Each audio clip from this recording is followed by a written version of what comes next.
can you tell me who you are and what you do, please? I am Chris Connell and I'm an actor. Okay, Chris, can you tell us about your first memories of Northern Stage? Or perhaps it was the Playhouse back then. So I think my first memories of Northern Stage would have been when it was the Playhouse and you could see it from around sort of Civic Centre, and you would always go past it on the bush. I think my first memories of Northern Stage are when it was known as the Playhouse, and you could see it before all the buildings were built. When the entrance was facing towards the Civic Centre, you could see it from the road, and used to go past it on the bus, and I used to think it was quite posh actually when I was a little lad. I didn't know what really went on inside of there, and I think I always used to wonder what people got up to in here, and then when I became an actor, obviously when I got older and I came here and I managed to see what went on, it wasn't quite as posh as I imagined, but it was still posh upstairs. But the downstairs around the bar and all of that area where all the sort of scratch stuff used to happen, the activism and all that kind of stuff, that definitely wasn't posh. And what was the first kind of thing you saw here, or were involved with here?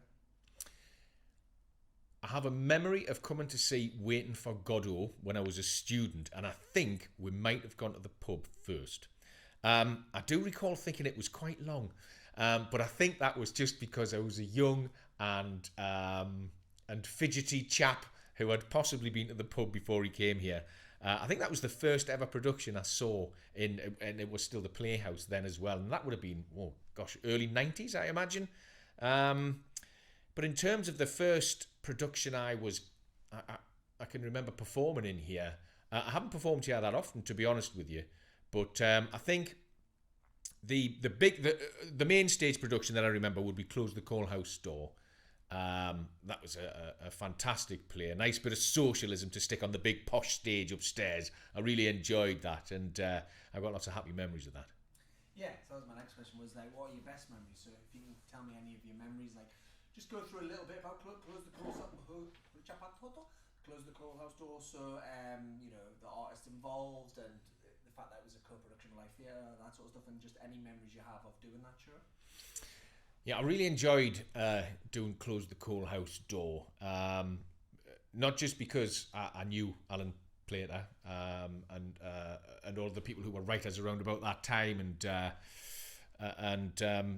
and not just because I'm a bit of a lefty and not just because I'm a socialist, but because it was a co-production between Live Theatre and Northern Stage as well. So I got to work with lots of people I worked with all the time and new people. And of course I got on the big stage in Northern Stage here, which is something I hadn't done up to that point. And the director was Sam West.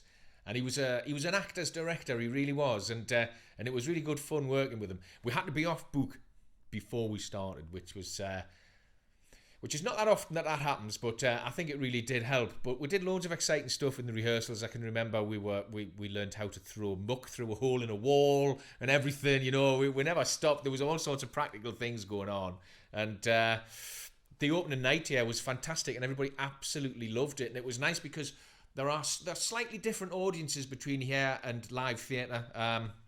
But there was a real blend of those two different audiences that came together that night. And I think everybody, regardless of their politics, really enjoyed that opening night and enjoyed the show for the spectacle that it was.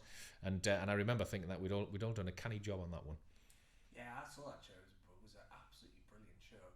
And it was it was a mix. It was you all sang and played music, and it was adapted by Lee. Is that correct? Yes. Well, Lee Hall was asked to adapt it, and then having read through it and having had a look at it, he decided he would just bookend it. So basically, he just put a scene at the beginning and a little scene at the end because he thought he didn't really want to touch the content that was in the middle because it was still relevant to the current day and perfectly crafted in his opinion. Okay, great. And did you then tour it? We did tour it, yes. We did. I think we toured it for about 6 or 7 weeks, and it was an interesting tour, and we did lots of places. We did Oxford, and we did. I remember doing. It was an interesting story for you. I think we did Richmond. We did the theatre in Richmond, and I remember coming out from the matinee, and there was a guy stood there, and he came up to me. He said, I really enjoyed the show. It was excellent. This is my girlfriend. She's from up your way. She's a Geordie, and I had a little chat with him for 2 or 3 minutes, and then off I wandered and went to get me lunch, and somebody else from the cast came up and said to me afterwards, Do you know who that? Do you know what? That's not that play. Was that play? Or was it? Oh, damn it! Because it's a really good story. If it was. Let's just have it. Let's have the story anyway. I don't know if I can. I don't know if I can because I can't remember. What was it? So what was it? Was it that one? It is now. Yeah, it was that one. Yeah, it was that. It was. It 100% was. Yeah, because we didn't do the Richmond Theatre with Pittman Painters, man. Is it Richmond in London, by the way? Yeah. Yeah. Right. How did I get into that then? The question was, did you tour it? Yeah, we did. We toured it. I think we toured it for about 6 or 7 weeks. We took it all around the country, and it was really nice to get to quite a few theatres in the Southern Hemisphere as well. Well, not the Southern Hemisphere, but you know. But what I love about Chris is he's a fucking professional. He knows. I've gone wrong. Let me go back to the beginning because he knows less about how to use it. We went so far, he just knows them. Third question: have you got your own YouTube channel by any chance? Yes, something I'm good at. Yeah. You can find me. Yeah, we did tour that, and I think we toured it for a couple of months, a good couple of months, I think, and we did lots of different venues all around the country. But I do remember we did the Richmond Theatre in London, and we did the matinee one afternoon, and I came out and at the stage door, I remember there was a guy there with his other half, and he started talking to us, and he's going, "Oh yeah, I really enjoyed the show, and this is my partner. She's from up your way. She's from Newcastle as well." And we stood and we had a chat. We talked politics for a little while, and then off I wandered to get me lunch, and then. About half an hour after that, one of the young lads in the cast came up to me. He was going, "Oh God, I can't believe you met him." And I was like, "Sorry, I'm sorry, I don't know who that was. Who was it?" It was Tom Hardy, actually, who just happened to pop up outside of the stage door. Of course, I would have recognised him had he been in costume or in a performance or something.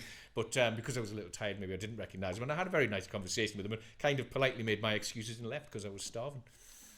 Just hang on a sec. What do you call your project here? This is Northern Stage Films. Northern Stage Films. Yeah. Hang on, I'm not finished. Sorry, buddy. Go for it. And of course, other stuff I've really enjoyed doing here over the years is working with my good friend Chris Deedigan and the project that he runs called Northern Stage Films, which is it's really worthwhile, and I really enjoy that. And it gets lots of people from the community, especially the further outlying community, which I think sometimes is forgotten. When you get into deeper, darker Northumberland, I think it's quite easy to forget that these people are part of our region. And some of the work I've been involved with at Northern Stage Films with Chris and with the gang and everything has been fantastic, and I've really enjoyed that. Yeah, so that was to do. It was a strike project about the 1984 miners' strike. Can you just tell me a little bit about what you did in that project? So in the project, which was about the miners' strike, first of all, I just sort of came in. Chris asked me to come in and have a read through the scripts and have a chat with some of the guys and sort of give a little bit of my sort of industry experience, and I really enjoyed that, and I was really. I'll be honest with you, I was pleasantly surprised at how motivated and how skilled they already were. And then, of course, we took the project out and made it. And it was a brilliant to see all these young people on a full professional set doing proper work. So it wasn't like work experience. They weren't doing a bit of this, weren't doing a bit of that, or I'll do this, you watch me do it. They were getting stuck in. They were getting real industry skills, and also they were really building their own confidence at the same time as well. And it's nice, especially, because I'm in a position where some of my family do live out that way in Northumberland. I always remember my little sisters, and there's always that kind of, you're slightly detached from, and people forget about you when it comes to funding, people forget about you when it comes to outreach programs and all that kind of stuff. So it was really good to be involved, and the actual filming of it was magic. It was just so much fun. Thank you. Can you tell us just any knowledge you have about the history of Northern Stage Newcastle Playhouse, where it came from and how it's changed over the years? You kind of did do that in your introduction, but my knowledge of the history of Northern Stage, or the Playhouse as I would remember it when I was younger, is quite limited. I'll be honest with you. I do know that it used to be the University Theatre, and I do know that it was considered to be quite a posh joint back in the day. And I do remember it, and I recall the different layout of the space when I was a young actor, and I first used to sort of wander my way up here and into the bar downstairs when anything could sort of happen down there. We used to have scratch nights, they would call them now. Lots of political activism and all that kind of stuff, and just music would just start. It would just be created from nowhere. It wouldn't be organised or anything like that. And then you would have the posh house upstairs where all the big shows were on and stuff like that. And I still get lost now when I walk around in here because I still haven't got used to the building change. And even though it's been like this for, I don't know, what, 15 years, 20 years maybe. I'm sure my age, it might even be longer than that. But yeah, I think once upon a time, and I might have this wrong, that the playhouse was outside, or there was another playhouse outside of the city centre, and that kind of is what happened here that took the name. I may be wrong though, but that's my very rushed and terribly inaccurate account of the history of Northern Stage. Brilliant. Yeah, I think that's right. And then I think what also happened was it was. Is that right? That's good. That's good, because I thought I was just making that up at one We're going point. to the archive soon, so we'll be able to confirm or deny any of these Yeah, things. please cut this out if that's wrong. But then Northern Stage was the theatre company, and they used to run out the Time Theatre next door to Waterloo House where we went to college. Got it. That's where that was, and then then they became the ensemble at the Playhouse under Alan Lydiard, and then eventually when they did the massive refurbishment, a lot of people were referring to it as Northern Stage because it was Northern Stage Productions, and then it became, that's when it became actual Northern Stage. No, you're right, you nailed it first time. 15 years, it was 2000 or 16 now. 2005 it reopened as Northern Stage. All right, now I've got a little bit more confidence. I might do that again. Go on. So my understanding of the history of Northern Stage, and I might be wrong here, is that originally it was the Playhouse as I remember it when I was young, but I do believe that the Playhouse was a venue that was out of town as well. That doesn't exist anymore, and then it sort of moved into town, or at least the name of it moved into town. And I also believe that the company Northern Stage originally started off up towards the Tyne Theatre way, and then they came in here and they did lots of productions, and eventually everybody started calling it Northern Stage, and so after the refurb, the Playhouse became Northern Stage. Can you tell me about any challenging time or difficult time you had here, maybe during Close the Coalhouse Door, any sort of thing you had to overcome? Yeah, there was a couple of things on Close the Coalhouse Door. The first one would be in the very first week of us opening, the very first week of the run, a member of cast was struck down with appendicitis and had to go to hospital and have that whipped out. And Sam West bravely stepped forward with a script, Geordie accent and everything, and stood in for him for 3 or 4 nights, which was excellent. And the guy was great, and he was back in a few days, you know what I mean, which is amazing. And then there was the time that I injured my knee on stage. I dropped a chair on my knee and pushed my patella down the front of my shin in the first 5 minutes of a show, and I managed to carry on anyway and get through to the end of that, but wasn't so successful in the following day's matinee, and obviously had to leave the stage. And I do believe that my spectacular fall from a piece of set did make the front page of an English-speaking newspaper in Russia. Somebody did actually send me a link to that article, which was grossly over-exaggerated. If you read that article, you would believe that I fell from 50 foot into a pool of crocodiles. What actually happened was I fell a few foot when my knee gave away. Shit, I've got the questions now. What's history? Oh yeah. What do you think Northern Stage or Playhouse, when it was that, means to the city and the region as a whole? Oh, hey, now I don't want to get into trouble here. I would say that Northern Stage is probably the thinking person's Theatre Royal. I think that's how people would view it here. Your Theatre Royal is fantastic, beautiful tradition and history and all the massive visiting shows that arrive here. But I think that people would say that Northern Stage is, in terms of prestige, is in that sort of same area as the Theatre Royal, but obviously it's a producing house as well, so it's making a lot more of its own work. So I think that's how people view it. I think people see it as one of the prestigious venues in the region. Brilliant.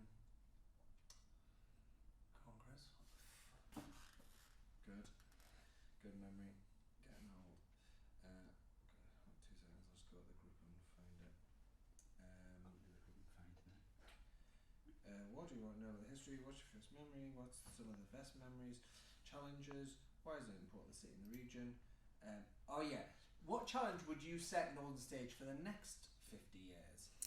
The challenge I would set Northern Stage for the next 50 years is the challenge that I would set this country. And that would be to be inclusive on all fronts, because we live in a polarised age where everybody's trying to set somebody against somebody else. You're either right or you're wrong. There's no discussion. Nothing happens anymore. And as a result, we've just drifted apart.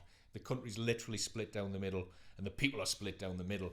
And I think somewhere like this has a vital role to play in that, and to making sure that inclusivity is a thing that is genuine, and it includes everybody, every single person, and it's about bringing people together rather than pushing people away.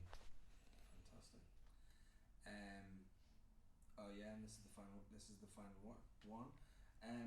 What one word, this is another one from One Boy, what one word would sum up your thoughts on Northern Stage?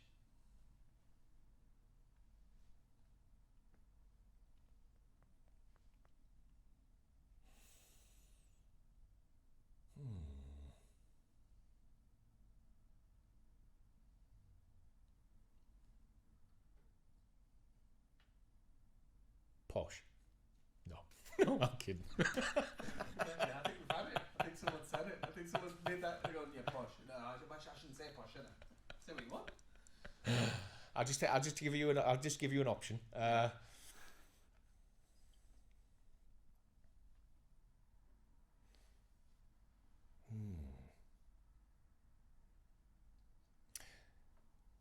Eclectic. Very good. Just check. But I did that straight down the lens, and I shouldn't do that. I'll give it to you. Eclectic. Brilliant. I think I'm going to have everyone doing the thinking at that point as well, because the thinking.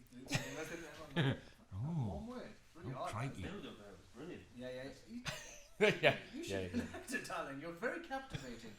Important to the city next 50 years. And then I guess just like any other thoughts about any artist, anything else that you want to add, Chris, about any artist that you. Oh, I know there's a section that you'll be able to help us out with, because a few people have talked about this. Can you tell us a bit about Davy Whittaker? Oh, Davy Whittaker. I've thrown you on. I've thrown that at you. I should have given. No, that's all right. Davy Whittaker. So,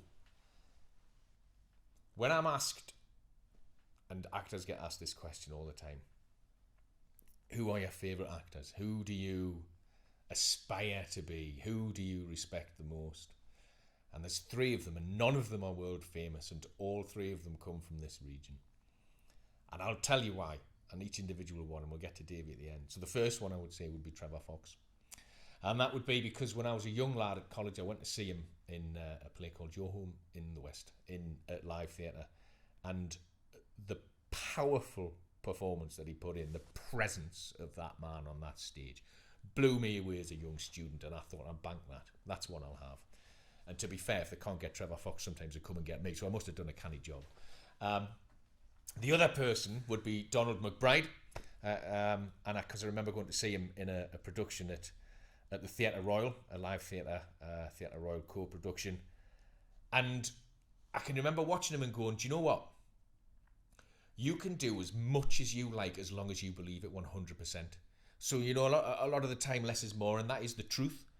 But you can also do as much as you like as long as you believe it. If it's forced, then no, just do less. If you can't believe it, just do less. But I remember watching that and thinking, wow, that's amazing. Davy Whittaker, all of those things I've mentioned so far, he had as an actor. And there's one thing that sticks out in my mind that I first realised when I worked with Davy Whittaker, was you can go anywhere you like on a stage. Now, up until that point, maybe as a young actor, I'd seen that sort of traditional theatrical sort of performance of my turn, your turn, my turn. I stand here, everyone can see me, and everyone can see you over there. That's fine. But Davy Whittaker just used to go wherever he wanted on a stage and walk around. And I just remember watching that and being on a stage with him and thinking, that's just awesome. That is amazing. I really want to do that. And I've never met anybody with better comic timing than Davy Whittaker either. He's a really big miss. He really is. He was a massive influence on my career, and he's a big loss. He really is. Yeah, I've had a few people mention him, and it's got me every